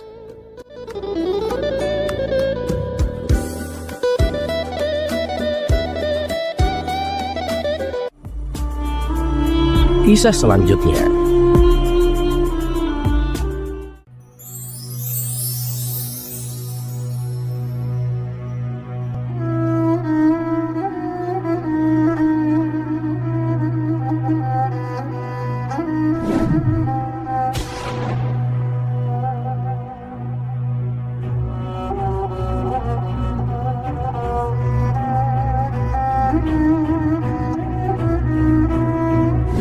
Dalam sejarah Spanyol, ia dikenal dengan nama Tarik el Tuarto atau tarik yang memiliki satu mata. Namun dunia mengenal dirinya sebagai salah satu panglima Islam terkenal yang berperan besar dalam penaklukan Spanyol dan menyebarkan panji-panji Islam di tanah Spanyol. Nama lengkap penakluk Spanyol ini adalah Torik bin Ziyad bin Abdullah bin Waldo bin Walfajun bin Nibergosin bin Walhas bin Yatufat bin Nafsau. Ia adalah putra suku As-Sodaf, yakni penduduk di daerah Al-Atlas, Afrika Utara. Torik lahir sekitar tahun 50 Hijriah. Asal-usul Torik tidak diketahui secara pasti. Menurut sejarawan Sauki Abu Khalil dan dikutip oleh Alwi Alatas, ada yang menyebutkan sebagai keturunan dari Bani Hamdan dari Persia atau dari suku Lam. Ada juga yang menyebutkan Torik berasal dari bangsa Vandal. Namun banyak sejarawan yang menganggap dia keturunan dari bangsa Berber. Menurut Alwi Alatas, Torik berasal dari keluarga muslim dan sejak kecil telah dididik secara Islam oleh ayahnya pada masa kekuasaan Uqbah bin Nafi di Ifriqiya. Ia ahli menunggang kuda, menggunakan senjata dan ilmu bela diri. Setelah Rasulullah SAW wafat, Islam menyebar dalam spektrum yang luas. 3 benua lama yaitu Asia, Afrika, dan Eropa pernah merasakan rahmat dan keadilan dalam naungan pemerintahan Islam. Tidak terkecuali Spanyol atau Andalusia. Ini negeri di daratan Eropa yang pertama kali masuk dalam pelukan Islam di zaman pemerintahan kekhalifahan Bani Umayyah. Sebelumnya, sejak tahun 597 Masehi, Spanyol dikuasai bangsa Gotik Jerman. Raja Roderick yang berkuasa saat itu, ia berkuasa dengan lalim. Ia membagi masyarakat Spanyol ke dalam 5 kelas sosial. Kelas pertama adalah keluarga raja, bangsawan dan orang-orang kaya, tuan tanah dan para penguasa wilayah. Kelas kedua diduduki para pendeta. Kelas ketiga diisi para pegawai negara seperti pengawal, penjaga istana, dan pegawai kantor pemerintahan. Mereka hidup pas-pasan dan diperalat penguasa sebagai alat memeras rakyat. Kelas keempat adalah para petani, pedagang, dan kelompok masyarakat yang hidup cukup lainnya. Mereka dibebani pajak dan pungutan yang tinggi. Dan kelas kelima adalah para buruh tani, serdadu rendahan, pelayan, dan budak. Mereka paling menderita hidupnya. Akibat klasifikasi sosial itu, rakyat Spanyol tidak kerasan. Sebagian besar mereka hijrah ke Afrika Utara. Di sini, di bawah pemerintahan Islam yang dipimpin Musa bin Nusair, mereka merasakan keadilan, kesamaan hak, keamanan, dan menikmati kemakmuran. Para imigran Spanyol itu kebanyakan beragama Yahudi dan Kristen. Bahkan gubernur Ceuta bernama Julian dan putrinya Florinda yang dinodai Roderick ikut mengungsi. Melihat kezaliman itu, Musa bin Nusair berencana ingin membebaskan rakyat Spanyol sekaligus menyampaikan Islam ke negeri itu. Khalifah Al-Walid bin Abdul Malik memberikan izin. Musa segera mengirim Abu Zar'ah dengan 400 pasukan pejalan kaki dan 100 orang pasukan berkuda menyeberangi selat antara Afrika Utara dan daerah Eropa. Setidaknya ada 2 legenda tentang kedatangan Tariq bin Ziyad ke Al-Andalus. Yang pertama, legenda wanita tua. Saat Tariq baru membebaskan kota Algeciras, ada seorang wanita tua yang meminta untuk bertemu Tariq. Setelah diizinkan oleh Tariq, wanita tua itu menuturkan kisahnya bahwa ia dulu memiliki seorang suami. Suaminya selalu mengatakan bahwa suatu hari nanti negeri ini akan ditaklukkan oleh seorang jenderal asing. Jenderal ini memiliki kening yang menonjol dan tai lalat hitam yang ditumbuhi rambut pada pundak kirinya.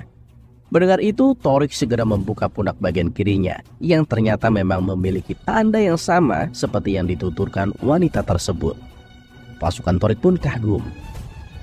Yang kedua, legenda istana 27 gembok. Kerajaan Visigoth memiliki satu istana yang sangat indah di Toledo dan memiliki 27 gembok. Raja-raja sebelumnya selalu berpesan bahwa apapun yang terjadi, istana itu tidak boleh dimasuki satu orang pun.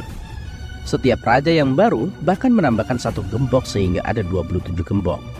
Saat Roderick naik tahta, ia sangat penasaran dengan isi istana itu. Pada suatu hari, ia membongkar semua gembok yang ada dan memasuki istana itu. Ternyata di dalam istana itu terdapat sebuah ruangan laji yang dikunci. Setelah membongkar kunci ruangan itu, Roderick kembali memasuki ruangan yang lebih dalam lagi. Ternyata di dalam ruangan itu ada sebuah perkamen yang berisi lukisan orang-orang yang sedang menunggang kuda. Mereka memakai baju yang kasar, penuh debu, memakai sorban di kepalanya, dan pedang mereka melengkung. Di sana juga terdapat sebuah tulisan, kapanpun ruang pelindungan ini dilanggar dan mantra yang terdapat pada guci ini dilanggar, orang-orang yang terlukis pada guci ini akan menyerbu Andalusia, menggulingkan singgasana rajanya, serta menduduki seluruh negeri. Roderick ketakutan setelah membaca itu dan meyakini bahwa bencana akan menimpa dirinya. Ramadan 91 Hijriah atau 2 April 710 Masehi. Abu Zar'ah meninggalkan Afrika Utara menggunakan 8 kapal, di mana 4 buah kapal adalah pemberian gubernur Julian. Tanggal 25 Ramadan 91 Hijriah atau 23 April 710 Masehi. Di malam hari, pasukan ini mendarat di sebuah pulau kecil dekat kota Tarife yang menjadi sasaran serangan pertama. Di petang harinya, pasukan ini berhasil menaklukkan beberapa kota di sepanjang pantai tanpa perlawanan yang berarti. Padahal jumlah pasukan Abu Zar'ah kalah banyak. Keberhasilan ekspedisi Abu Zar'ah membangkitkan semangat Musa bin Nusair untuk menaklukkan seluruh Spanyol. Maka ia memerintahkan Tariq bin Ziyad membawa pasukan untuk penaklukan yang kedua.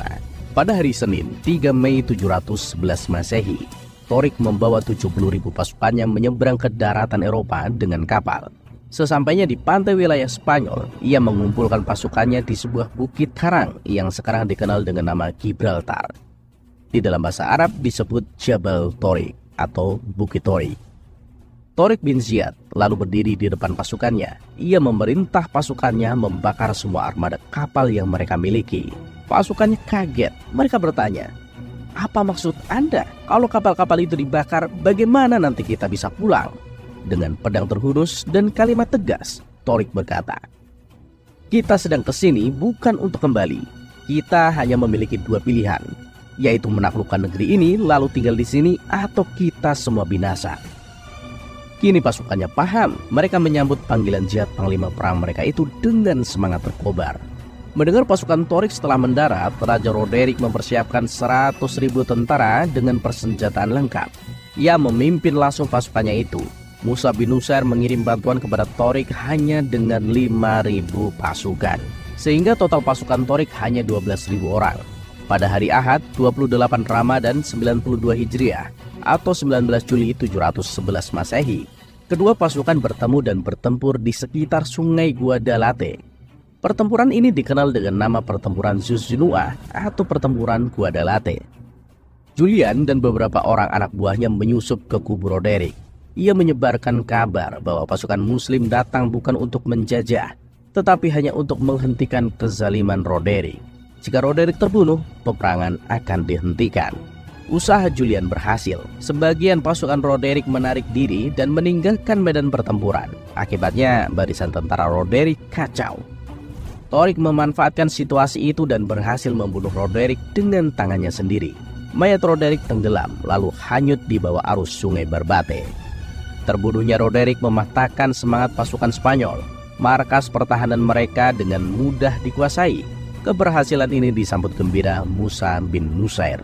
Baginya ini adalah awal yang baik bagi penaklukan seluruh Spanyol di negara-negara Eropa. Setahun kemudian, Rabu 16 Ramadan 93 Hijriah, Musa bin Nusair bertolak membawa 10.000 pasukan menyusul Torik. Dalam perjalanan ia berhasil menaklukkan Merida, Sionia, dan Sevilla. Sementara pasukan Torik membagi pasukannya untuk menaklukkan Cordova, Granada, dan Malaga. Ia sendiri membawa sebagian pasukannya menaklukkan Toledo, ibu kota Spanyol saat itu. Semua ditaklukkan tanpa perlawanan. Pasukan Musa dan pasukan Torik bertemu di Toledo. Keduanya bergabung untuk menaklukkan Eciza. Setelah itu mereka bergerak menuju wilayah Pyrenees, Prancis. Hanya dalam waktu 2 tahun seluruh daratan Spanyol berhasil dikuasai. Beberapa tahun kemudian Portugis mereka taklukkan dan mereka ganti namanya dengan Algarve atau Barat. Musa bin Nusair dan Torik bin Ziyad berencana membawa pasukannya terus ke utara untuk menaklukkan seluruh Eropa. Sebab waktu itu tidak ada kekuatan dari manapun yang bisa menghadapi mereka. Namun niat itu tidak terrealisasi karena Khalifah Al-Walid bin Abdul Malik memanggil mereka berdua pulang ke Damaskus. Torik pulang terlebih dahulu, sementara Musa bin Nusair menyusun pemerintahan baru di Spanyol. Setelah bertemu Khalifah, Torik bin Ziyad ditakdirkan Allah SWT tidak kembali ke Eropa. Ia sakit dan mengembuskan nafas terakhirnya di Damaskus, Suriah pada tahun 720 Masehi. Tidak diketahui banyak bagaimana akhir-akhir dari kehidupan Torik bin Ziyad. Namun Torik bin Ziyad telah menorehkan namanya di lembar sejarah sebagai putra asli Afrika Utara Muslim yang menaklukkan daratan Eropa.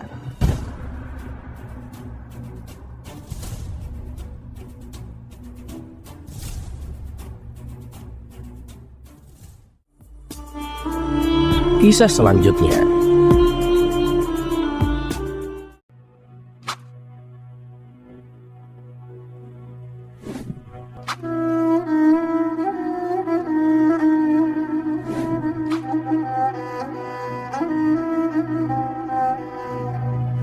Setelah khilafah Abbasiyah di Baghdad runtuh akibat serangan tentara Mongol, kekuatan politik Islam mengalami kemunduran secara drastis. Wilayah kekuasaannya tercabik-cabik dalam beberapa kerajaan kecil yang satu sama lain bahkan saling memerangi. Beberapa peninggalan budaya dan peradaban Islam banyak yang hancur akibat serangan bangsa Mongol itu. Namun kemalangan tidak berhenti di situ. Timur Leng pun menghancurkan pusat-pusat kekuasaan Islam yang lain. Dalam suasana inferioritas seperti itu, muncul kesadaran politik umat Islam secara kolektif. Kesadaran kolektif ini mengalami kemajuan dengan ditandai oleh berdirinya 3 kerajaan besar, Utsmani di Turki, Mughal di India, dan Safawi di Persia. Kerajaan Utsmani inilah yang paling pertama berdiri dan paling lama bertahan dibandingkan kedua lainnya. Dalam perjalanannya, Turki Utsmani dijalankan oleh tidak kurang dari 38 sultan dengan berbagai macam corak kepemimpinannya masing-masing. Salah satu serangan dan penaklukan terpenting yang dilakukannya adalah penaklukan Konstantinopel. Walau demikian, hukum sejarah sebagai sunatullah juga berlaku, bahwa masa pertumbuhan yang diiringi dengan kejayaan-kejayaan pun akan habis dengan datang masa kemunduran dan kehancuran. Kerajaan Turki Utsmani berdiri pada tahun 1281 di Asia Kecil. Pendirinya adalah Utsman bin Ertugrul. Wilayah kekuasaannya meliputi Asia Kecil dan daerah Thrace pada tahun 1354. Kemudian menguasai Selat Dardanelles pada tahun 1361. Casablanca pada tahun 1389. Lalu kemudian menaklukkan kerajaan Romawi pada tahun 1453. Kata Utsmani diambil dari nama nenek mereka yang pertama dan pendiri kerajaan ini, yaitu Utsman bin Ertugrul bin Sulaiman Shah dari suku Koyit, salah satu cabang dari keturunan Oghuz Turki. Sulaiman Shah dengan 1000 pengikutnya mengembara ke Anatolia dan singgah di Azerbaijan. Namun sebelum sampai ke tujuan, dia meninggal dunia. Kedudukannya digantikan oleh putranya, yaitu Ertugrul, untuk melanjutkan perjalanan sesuai tujuan semula. Sesampainya di Anatolia, mereka diterima oleh penguasa Seljuk, Sultan Alauddin yang sedang berperang melawan kerajaan Bizantium. Berkat bantuan mereka, Sultan Alauddin mendapatkan kemenangan. Atas jasa baiknya itu, Sultan Alauddin menghadiahkan sebidang tanah di Asia Kecil yang berbatasan dengan Bizantium. Sejak saat itu, mereka terus membina wilayah barunya dan memilih kota Sulkut sebagai ibu kota. Selain itu, Sultan Alauddin pun memberikan wewenang kepada mereka untuk memperluas wilayahnya dengan mengadakan ekspansi. Ertugrul meninggal dunia pada tahun 1289 Masehi. Kepemimpinannya dilanjutkan oleh putranya, Utsman. Putra Ertugrul inilah yang dianggap sebagai pendiri kerajaan Utsmani. Utsman memerintah kekaisaran antara tahun 1290 hingga 1326 Masehi. Sebagaimana ayahnya, dia banyak berjasa kepada Sultan Alauddin II dengan keberhasilannya menduduki benteng-benteng Bizantium yang berdekatan dengan kota Pruesa. Pada tahun 1300 Masehi, bangsa Mongol menyerang kerajaan Seljuk dan Sultan Alauddin II terbunuh. Kerajaan Seljuk Rum ini kemudian terpecah-pecah dalam beberapa kerajaan kecil. Utsman pun menyatakan kemerdekaan dan berkuasa penuh atas daerah yang didudukinya. Sejak itulah kerajaan Utsmani dinyatakan berdiri. Penguasa pertamanya adalah Utsman atau yang sering disebut dengan Utsman I. Raja-raja Turki Utsmani mendapatkan kekuasaan secara turun-temurun. Walau demikian, tak ada aturan bahwa putra pertamalah yang harus menjadi pewaris dari kekuasaan sultan terdahulu. Ada kalanya putra kedua, ketiga yang menggantikan sultan. Bahkan dalam perkembangannya, pergantian itu juga diserahkan kepada saudara sultan dan bukan kepada anaknya.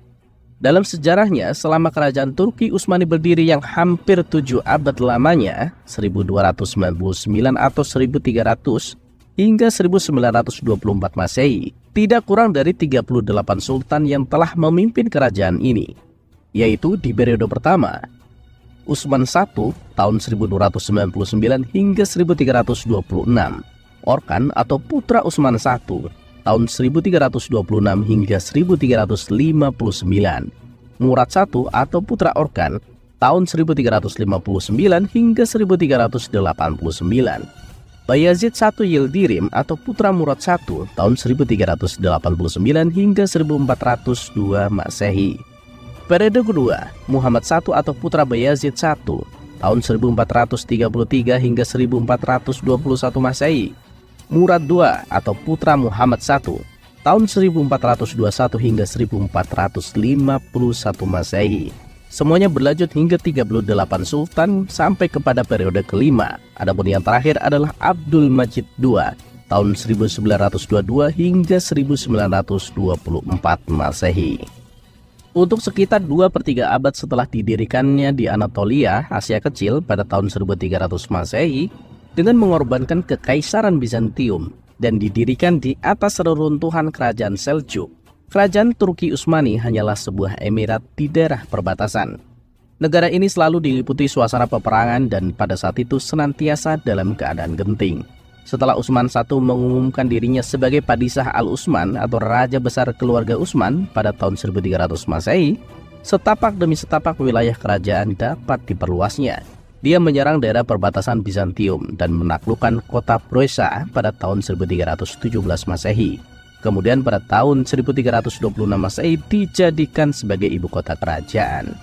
Pada masa pemerintahan Orkan, putra Utsman pada tahun 1326 hingga 1360 Masehi, ia membentuk pasukan yang tangguh, kemudian dikenal dengan Inkisariyah atau Janishari untuk membentengi kekuasaannya. Basis kesatuan ini berasal dari pemuda-pemuda tawanan perang.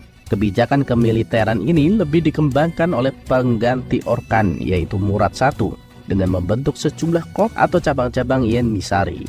Pembaruan secara besar-besaran dalam tubuh organisasi militer oleh Orkan dan Murad I tidak hanya bentuk perombakan personil pemimpinnya, tetapi juga dalam keanggotaannya. Seluruh pasukan militer dididik dan dilatih dengan asrama militer dengan pembekalan semangat perjuangan Islam. Kekuatan militer Yenisari berhasil mengubah negara Utsmani yang baru lahir ini menjadi mesin perang yang paling kuat dan memberikan dorongan yang besar sekali bagi penaklukan negeri-negeri non-muslim. Pada masa Orkan inilah dimulai usaha perluasan wilayah yang lebih agresif dibanding pada masa Utsman. Dengan mengandalkan Janishari, Orkan dapat menaklukkan Azmir, Tawasyanli, Uskandar, Ankara, dan Gallipoli. Daerah-daerah ini merupakan bagian benua Eropa yang pertama kali diduduki oleh kerajaan Utsmani. Ekspansi yang lebih besar lagi masih terjadi pada masa ini, meliputi daerah Balkan, Adrianopel, Makedonia, Sofia atau Bulgaria, dan seluruh wilayah Yunani. Adrianopel kemudian dijadikan sebagai ibu kota kerajaan yang baru karena letaknya yang strategis. Setelah Murad I tewas dalam pertempuran melawan pasukan Kristen, ekspansi berikutnya dilanjutkan oleh putranya, yaitu Bayazid I. Sultan Bayazid I yang naik tahta pada tahun 1389 Masehi mendapatkan gelar Yaldirin atau Yaldirun yang berarti kinat karena terkenal dengan serangan-serangannya yang cepat terhadap lawan-lawannya. Dia menaklukkan wilayah-wilayah yang belum pernah ditundukkan oleh para pendahulunya. Di masanya pula terjadi perang besar antara pasukan Utsman dengan tentara sekutu Eropa yang dimenangkan oleh pasukan Utsmani. Bayazid I tidak gentar menghadapi pasukan sekutu di bawah anjuran Paus itu dan bahkan menghancurkan pasukan salib. Perang ini terjadi pada tahun 1396 Masehi. Suatu hal yang sangat disayangkan bahwa Bayazid I kalah dalam pertempuran melawan Timur Leng yang terjadi di Ankara. Bayazid I bersama putranya Musa dan Ertogol ditawan oleh Timur Leng, dan akhirnya Bayazid I wafat dalam tawanan pada tahun 1402 Masehi atau 1403 Masehi. Kerajaan Utsmani bangkit kembali dan mencapai kegemilangannya pada masa pemerintahan Muhammad II. Ia digelari Al-Fatih atau Sang Penakluk karena pada masanya ekspansi Islam berlangsung secara besar-besaran. Kota penting yang berhasil ditaklukkan adalah Konstantinopel pada tahun 1453.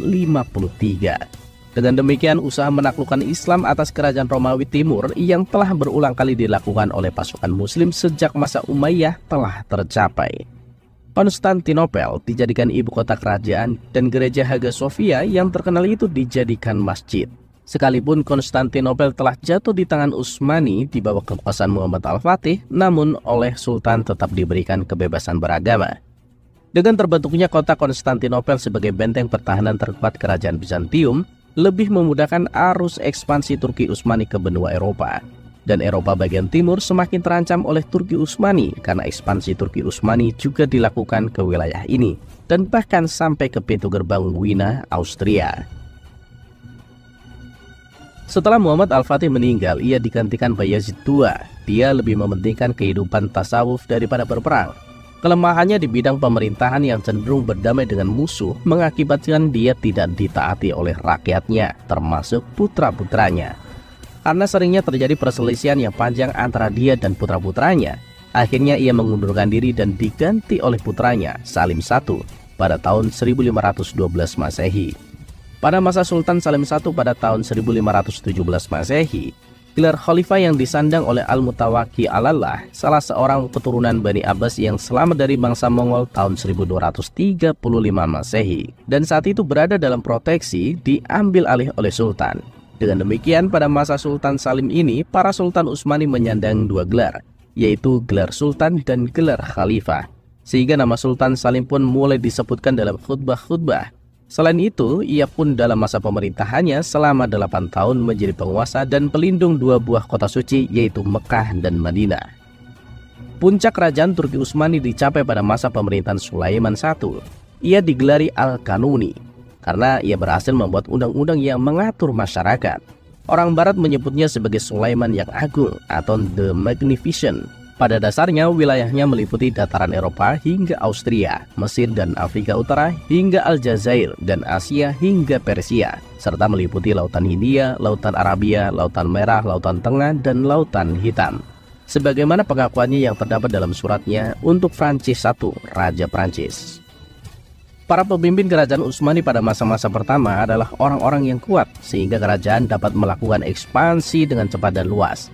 Meskipun demikian, kemajuan kerajaan Utsmani sehingga mencapai masa kemasannya bukan hanya karena keunggulan politik para pemimpinnya.